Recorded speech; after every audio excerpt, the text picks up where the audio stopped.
In Washington. Yeah. Steve, hey, I'm sitting in front of Adrianne. We're going to do the interview here, and we got the camera set up, and I want you on speakerphone so you can ask questions to Adrianne directly.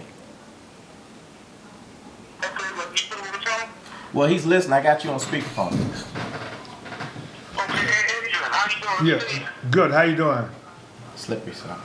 Long time no hear from Yeah. you. Oh, yeah. Good. This is the card. This is Steve's I've book. been trying to keep up with you. The last time I heard that you was been around for Mars, you told me you asked about Yeah. Yeah, I know your whole family, man. All of them. Your father, your grandfather was a minister, everybody. Yeah, I know all of them.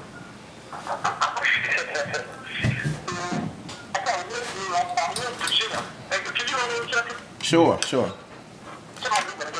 Okay. So tell us, Tell us a little bit about the background. Man. Well, yeah, because you're a legend. You're boxing. You know, everybody Well, knows you. So, I guess me really got started good when I started boxing at 15 years old in 1959. Go ahead. and so, tell us a little bit about the people that you've worked with. You know, as far as the famous boxers. I'm sure there's a lot of people. Sugar Ray Leonard. Hang on a second, Steve. We doing an interview while I'm trying to ask him some questions. You talking? So, is there some questions you personally wanted to ask Adrianne to put in the interview? Because we're doing the tape and the interview right now. So you being heard on the interview. So, did you want to ask him some questions before I ask him some to put on the documentary? Yeah, I was going to ask Adrianne, well, how did you meet Pop? How did y'all meet? Well, I knew the whole family. I went to a school called J.C. North School right up the street from where you guys used to live, where your people used to live a long time ago. where was that located? Call Place? Bad's Place. Bad's Place. Okay. Okay. Yeah. I think Bad's Place ran right into J.C. North. It did. Was built. okay. I first went to a school called Richardson at 4 years old because J.C. North wasn't built then. And when I became 5 years old in the first grade, our classroom walked from Richardson Elementary School in Clay Terrace, across East Capitol Street, on over to Bad's Place over there where J.C. North was. And I went there. I'm the first class to be in that school. One of the first classes. And that's where you met, I really met Slippery later because he's older than the other brothers. He's older than Morris. Okay. I think he's older than Lester. Right. That's where I met. I met Morris first. Morris went to school with my oldest brother. Oh, okay. My oldest brother Morris was in the same grade, the same Wow, age. that's everything. something. Wow, That's something okay. And Morris was the one I was expected to be some sort of a gangster or tough guy. Because it wouldn't take him 15 seconds to bust you upside your head. He would do that, you know. Matter of fact, I saw him knock a guy cold out down there by Central Avenue and C Street. What's that? Southern Avenue. Southern Avenue. Okay. Right Yeah. where the dividing line, there was two Right. liquor stores there back then called Bell Liquor Store and Seymour Liquor Store. Bell and Seymour. Bell and Okay. Seymour. Yeah, one was on the DC side, one was on the Maryland side. Yeah. Gotcha. And they would Gotcha. always hang down there all the time. Every Friday they would hang down there to get a ride to Moonlight Inn. All those nightclubs they would go to down there. And we would see them all down there hanging there. And that's why I see Morris down there last. And I really knew Morris. And then Morris found out when I started boxing, he used to always like me because I never really lived in the projects. I always hung in the projects. Yeah. I hung in places like Lincoln Heights. That's like me. East Capitol Street projects. But I lived in Bad's Place, 5419 Bad's Place. My Bad's mother and Place. father Okay. moved there. In 1948, they moved on Bad's Place. Oh, okay. And I stayed there till 1961. Gotcha. We moved over to Northeast. Northeast. I went to Spring Garden for about a couple of months, but that was too far to go continuously through the whole year. So I transferred and went to Coolidge. Okay. Yeah. So I stayed over there. Over at my mother's house, 5517 4th Street Northeast over at Riggs Road. Yeah. Okay. That's good, man. You got good memory too, man. I like that. He's sharp. You sharp, man. Yeah, He's that's sharp. good, man. It's an honor to sit here with you and talk. Oh, it's a blessing, man. And some guys like Mark, or I really didn't hear and see about Lester, because Lester, you know, he locked up a few times, stayed away for a while. Right. I didn't see Lester too much, but he began to start coming back around when I was doing well in boxing back in back in 66, 67, 68, 69, like that. You know, Morris would always come back there. He was real gentleman-like guy, you know. He threw away that old gangster roll hat on the side. Different person. Sophisticated gangster. Kind of Right, sharp. right. Kind of sharp. Yeah. How you doing? That's what, Yeah. every time we speak, how you doing? You okay? And then tell the guy, give him a couple of dollars. I saw you fight, man. I want money off you, though. There you go. He was that kind of real cool like guy, you know. But through the other real gangsters around town too, Norman Smith, the real guys. Yeah, the real guys. Harry Hawkins uptown. Harry Hawkins. I heard of him. Yeah, he got killed down there. All of them respected Norman, you know. Yeah, Norman was a strong guy, you know. But Norman was really the. I want to ask a question. Okay. What made my folks stand out? I mean, far, you know, them come to the promise that they did out in the city. Well, they were stand-up people, man. Morris was a stand-up person, didn't back down for nobody. Lester was a stand-up person, didn't back down for nobody. And Slippery Jackson had a real mob, man. He had a mob. I mean, he just didn't mess with Slippery Jackson, just like that, you know. Yeah, that's what's up, And man. I think that's what kind of led in. And growing up as kids, I mean, they're older. Lester's older than me. I think Morris is about 2 or 3 years older than me, like that.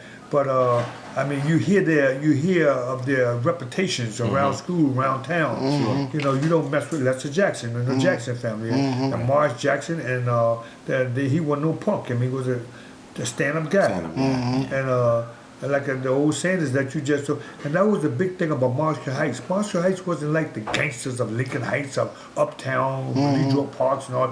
It wasn't like that. 90% of the Marshall Heights people had big families. Had a family they called the Tyson family. I knew them very well. They matter of fact, the Tysons when a Tyson husband died, the wife married the father married the mother. Tyson's mother had 12 children. Had 12. What'd you say, Steve? Yeah, we're here. Grandma Tyson? Grandma Tyson. Yeah, Grandma Tyson. Yeah, well, she was with the Tyson family. Tyson was a big family, man. Boss, B, Tootsie, Jimmy, tough guys, man. You know, really stand-up guys over there too. And back then it was a country, like they actually didn't have running water. They really didn't have, I'm talking about back in the 50s and early 60s. They really didn't have running water. They really didn't have electric heat or gas heat. Stove and all that. Yeah, the heat stove, you cut the wood up there. And put it in there. Because I used to go right across the street from the Tysons, this guy named Candy Boy. Candy Boy was a real tough guy in Lincoln Heights and Marshall Heights too, real tough guy. You know, and he would, I would cut wood in his house for him, help him cut wood and stuff. And it was a big thing for me to do it. Tyson had a white horse. Everybody knew about that, a white horse, chickens outside. Jackson had, I think they had chickens and stuff outside their yard and backyard and stuff like that years back. But I'm talking about the late 40s and the early 50s like that. You know? I was like about 8 years old. I was running around up there. I knew all about that. You know? Yeah, okay. That's a lot of history.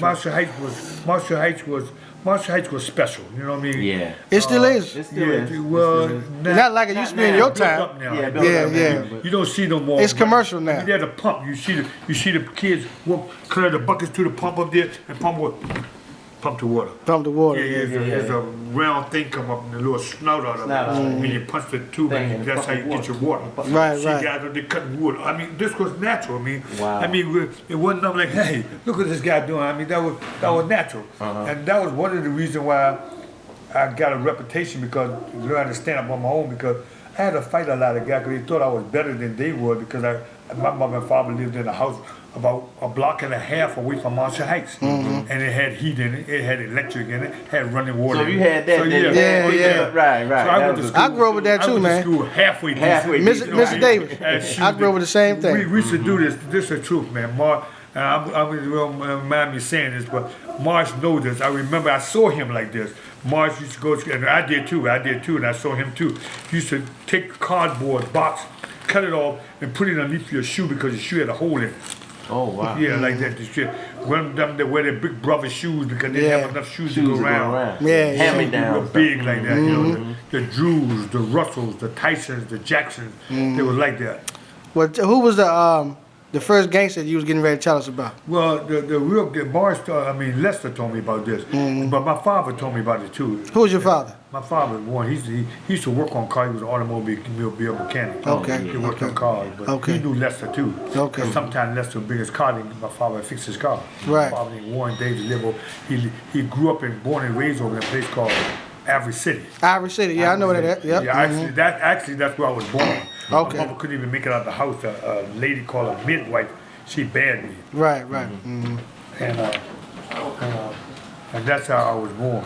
Okay. But Lester told me about, and my father told me too, but mainly my father, but Lester verified it more. There was a guy named Whitetop Simpson. Whitetop Simpson. You heard of him? No, Yeah, I never heard of him. I wasn't even born yet. He was the number back, a big number. Oh, he had a number. Okay, what era was this? What year? What generation? Just the 30s to about the 50s. Man. Okay. 30s, Whitetop Simpson. I heard that he went down Lorton and the special barber come in cut. He got special privileges in Lorton. You heard of the Lorton? Yeah, I heard of yeah. I've been down there. I was never locked up there. I know where it's at though. I played music for the jail guys. And Lester was down there. Okay. I'm sorry, Slippery was down there. Yeah. He did all the jails. Yeah, I seen the article on that part. Petersburg. Is that how Slippery met Chuck Brown? Is that No, the Chuck story? Brown is from here, downtown. Yeah, I know. He was in the musical world around here. Sure. What's the other guy named? I saw this. I saw it with my own eyes. I saw Lester and Marvin Gaye in the same car talking to one another. In the same car, yeah. Well, yeah, he from DC, definitely. Because I was doing pretty good in boxing, fighting at the Calorama Road skating. Yeah. I know that Calorama Road. 16th I know Street that. over there, Yeah, I know like that. they used to have professional fights there. And everybody fighting in there like that, and Marvin Gaye was there. I mean, pretty walk around Howard Theater around there, like that. And I would see, and they would always tell me about first. No, Whitetop Simpson, man, he was a man. He was a man. Yeah. And my father, I saw him. I had to get my Whitetop Simpson. Look, I'm a great imitator. He was so imitated cool him that out when there. you walk, Whitetop Simpson doing this, and you Whitetop. My man. Yeah. Little pretty canary yellow pants on, black and white shoes on, all clean. Yeah.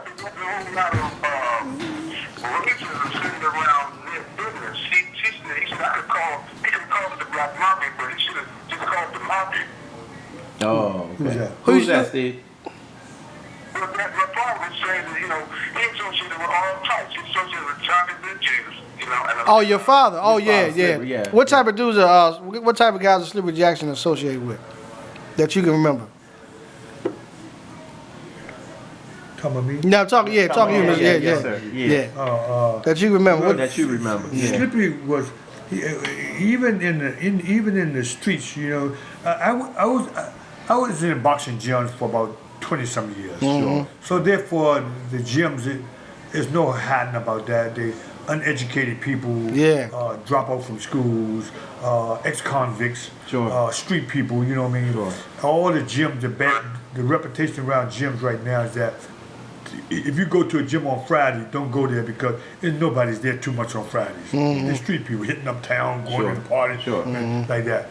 And Slippery Jackson, of course, went in those places. You see the number man coming there all the time, a guy coming in selling clothes all the time. That's the kind of stuff you see in gyms. That's why nobody really liked their children to be boxers. I had to hide from my mother to box because when I started boxing, Joe Lewis wasn't too far away from that fighting. He just retired in 1951, last fight Rocky Marciano, got knocked out. And a perfect person of boxing that the white people like to see. Ignorant guy, no education, can't they talk, love that. lost all his money, all year. Absolutely. But this was Joe Lewis. Joe Lewis was so ignorant that just before he won the title, they made him, before he fought J.J. Braddock, they made him pay J.J. Braddock 10% of all his earnings for the rest of his life to give him the title. Wow. That's the truth, Yeah, that's great. Slippery, You hear that history Jackson right helped there. tell that story. Slippery Jackson knows about things. I heard that when he went into the prison, he read a lot. He did a lot of reading. Just get in there, get into gangs and track that talk. He learned something in jail. He was one of the good jailhouse, so-called jailhouse lawyers. He had to fight his own case a lot of times. He appealed him all the time. He got out. One time they had him down for one time like double life, like had him life. Somehow he wrote, they called writs in jail and got him back. Book his time back from damn near from life to about maybe 15 years, about 7, stuff like that. He knew how to do all that stuff. And all the prisons, there was this guy called Red Bill from Lincoln Heights, Vestgator from Lincoln Heights, Doc Lewis from Lincoln Heights, Tony Fortune from Lincoln, all that area, all those tough guys. All knew Slippery Jackson. Nobody talks bad. I seen some guy talk bad about certain gangs. A guy named Frey. Yeah, Frey. Yeah, I heard about him. Michael Frey. Michael Frey. That's it. He was pretty cool, that guy too. Yeah. They pull up in the car. One car put in the front, blocked them off. Another car blocked them off in the back. Came and shot them all up in town. O Street, kill them up there. But there's sophisticated ways of killing back then. It was really some kind of talk. But every time the name Slippy Jackson, they turned twice. I heard someone that knew Slippery said that he was, how he got the name. They couldn't catch him. It was just. That's how he got it. Yeah, that's how he got his name. Is that true? Yeah, that is really true. That's guy. And like I told you, every time I saw him, he was extra clean like this. Yeah.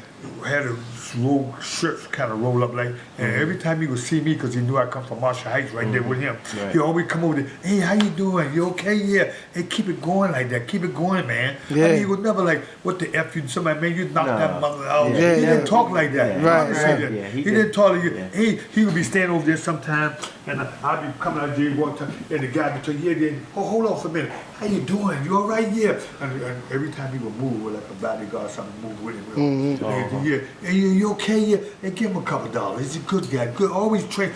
Keep boxing, man. Don't stop. You're gonna be another Ray Robinson. Don't stop. Keep boxing. Let me know something. Let me know when you call back to the people. He was always that kind of a sophisticated guy. He wasn't the kind of guy, like I said, had on say, hey man, you knocked this mother out, man. I like that shit. He never come up. No, never like that. If you really know him, you know that.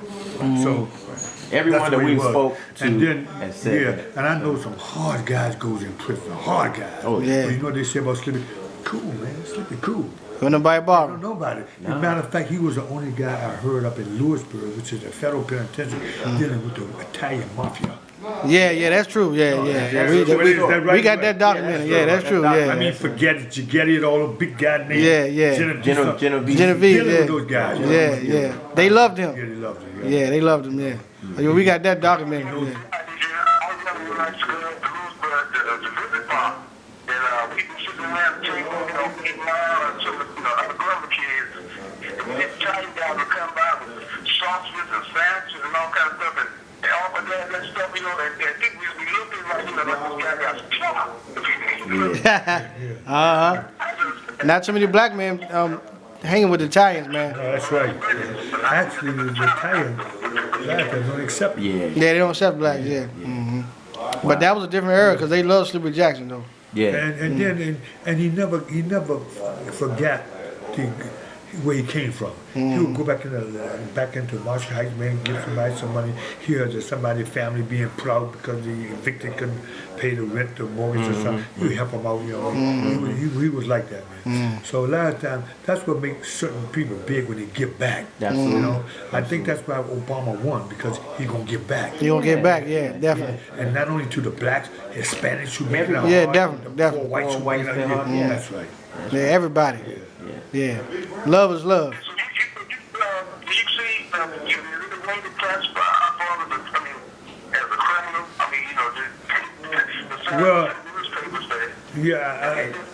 I don't know. I don't know, and I don't want to know about his criminal activity. You know what I mean? I don't want to put nothing bad about. He did do this. He hustled cocaine or whatever he did. That was none of my business. All I know him that everybody loved him. Everybody, they love your father, man. Everybody. I mean, the gangsters, tough, all of them, and all the killing that went around in the early '80s and the middle of all that stuff. Nobody didn't bother him. Nobody didn't bother. I never heard of it running with him around with nobody, you know. And he had a real big bad mob, man. Black John, big guy called Big Black John. Black John beat a man to death with his hands one time. You know, notorious guys. And he had the kind of guys that the average gangster didn't want to deal with that. So he had all the real gangsters on his team. On his side. Right. Yeah, pretty much. Okay.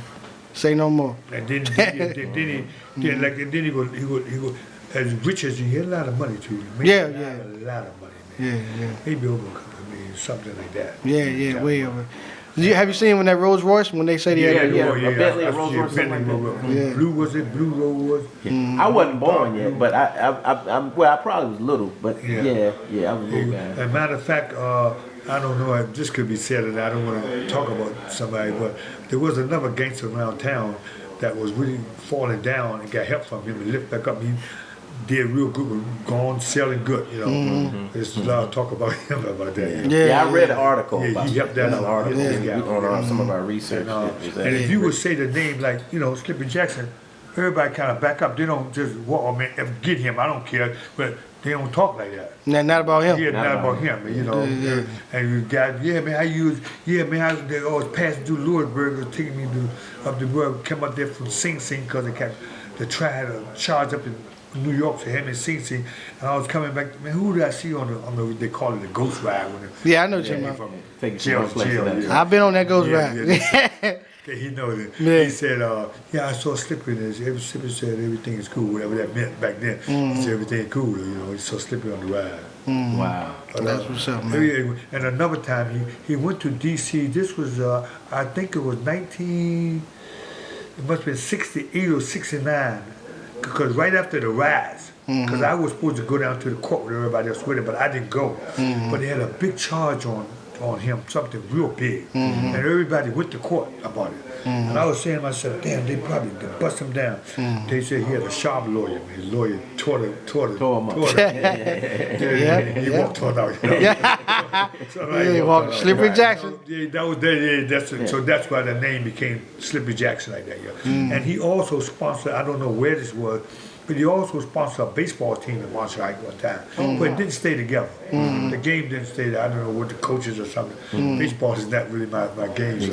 Well, tell me something about some of the businesses that you remember Slippery had that you can remember. Pool halls and stuff, anything? Yeah, he had that uptown. Which one? What was the name of the pool hall uptown? I don't know. Okay. We had the pool hall uptown, the one on Who? And he was one of the Guys and Dolls. So Guys and Dolls, okay. Spent the most time at before the What about Guys and Dolls got over there. Did he have something to do with the pool room on 7th Street? He owned some of those pool tables. He owned the pool tables. Oh, yeah, he owned the pool table, okay, yeah. The problem about pools, he went on 36 pool tables and disseminated them among the different pool halls. But he had a stake in all of them. Oh, okay. And another thing too, he was really a businessman. He really was. He knew how to turn a dollar. I mean, legally and illegally. He knew how to turn a dollar. He really did. I made a terrible mistake in my crazy boxing career because he liked me. And I guess he thought management-wise I was okay. But I should have went to him to have him manage me. He would have easily done it because he liked me, came from his neighborhood. He'd have done it, but I think he thought I was really all right. But my career was really kind of messed up. A bunch of Jews got hold of me and messed me up real bad. Oh, okay. On money-wise or on fight-wise, a lot of things. Okay. So some of the people that you, some of the fighters that you... Some of the fighters you trained. You trained to be great today, or you know, you didn't put your time into. I mean, other than Sugar Ray and Sammy Brown, all these different guys. Simon Brown, Maurice Blocker, William Choppy, Shambi Mitchell, Eric Akins, Hassan Rockman from Baltimore, Sugar Ray Leonard. All champions. All champions, yeah. All champions. The boy Kenny Bazemore, he didn't become world champion, but NABF champion. Razor Ruddick. Razor Ruddick, yeah. Oh, you Razor? I didn't know that. Okay, yeah. Razor Ruddick. He was bad too for a minute. Yeah. He had a belt. Yeah, all of them had belts. He didn't really, when they recognized some states as the world champion, but others they didn't. He didn't win the big one with me. No. What's that one with Robert Daniels from Florida, the cruiserweight champion? Oh, yeah, I heard him. Yeah. Robert Daniels won the world title. It's been about, I think it's 14 altogether. 14. It's 33 altogether, counting NABF, USB. I counted one day. Right, so right. It's like 33 champions altogether. Yeah. 33. Yeah, count NABF, USBA, Intercontinental champion. Daryl Tyson won the Intercontinental champion with me. Sean B. Mitchell, before he won the world champion, he won the USBA champion with me. Kenny Baseman won the USBA champion. That word Green, Showtime. Showtime, Green, with me. Daryl Coley won a belt. Daryl Coley. I seen him the other day. Yeah, I got his phone number. He came down to the gym the other day too. Yeah, I seen him the other day. I was with Two Shop the other day too. You know, Two Shop. Yeah, that's my man. Two Shop. Yeah, we having a problem with our little stuff, but I paid mine off, but he didn't pay his off. He ain't pay, but I think for him, I put some money down for his that he found out when he go there. For his store, because he was about to lose his stores. Yeah.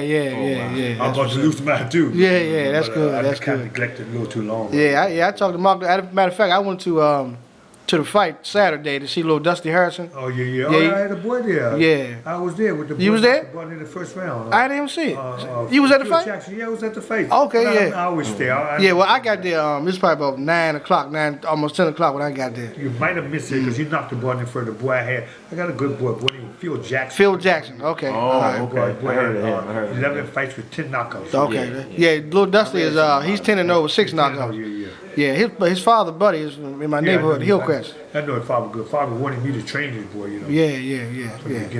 There you go. Well, it's all family, man. You know. We talking about buddy. Yeah. We talking about buddy. Because you described the code that y'all said back then. Because it's something that young people need today.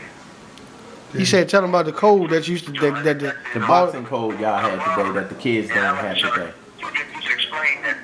Well, how it's changed. I think that boxing has changed for several reasons.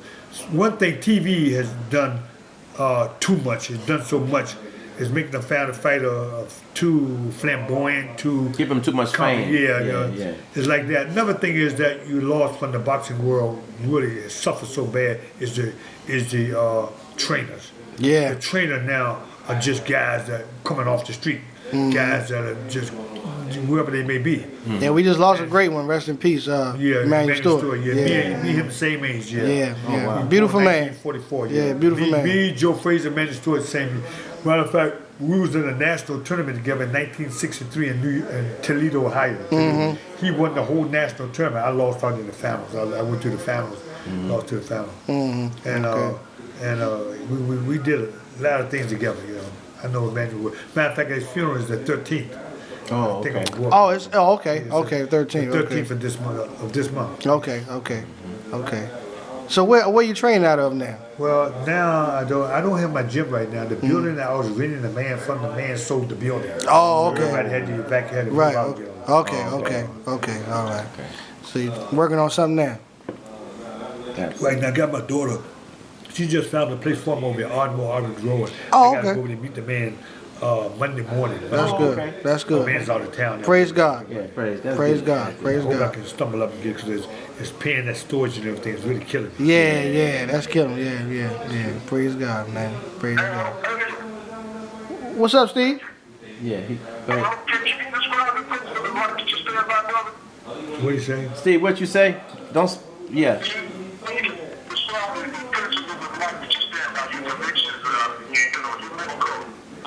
The principles that you stand by in life. Yeah, the principles that you stand by. And, what is your code as a... I really would like to be remembered and be as a person, an upright person, stand-up person, you know. Thank God I've never been arrested before. Don't feel bad about nobody that's been arrested. But I have never been arrested. Tried to train a guy to when I first started boxing, it was taught to me that Joe Louis and Sugar Ray Robinson was the greatest fighter to ever will live. Not only so much because of their greatness in the ring, but their performance outside the ring. Right. No slapping nobody's wife down, cussing nobody out, caught in a car with drugs, driving down the street crazy, you know what I mean, like that. And that's the kind of guy Joe Louis was. That's the kind of guy Sugar Ray Robinson was. You can't see nothing bad. That's why they really can't make a movie after him, because it's just too plain. Yeah. They didn't do nothing. Right. You know, they didn't kill nobody. They didn't go to jail. They didn't, you know. And when I first came into the gym, the coaches taught me a guy from Lincoln Heights named Sonny Boy Williams. He was a hot fighter around town for the lightweight champion of the world in 1958. Joe Brown on TV. He was really hot. And he always wanted me to be like those guys, Joe Louis, Sugar Ray Robinson.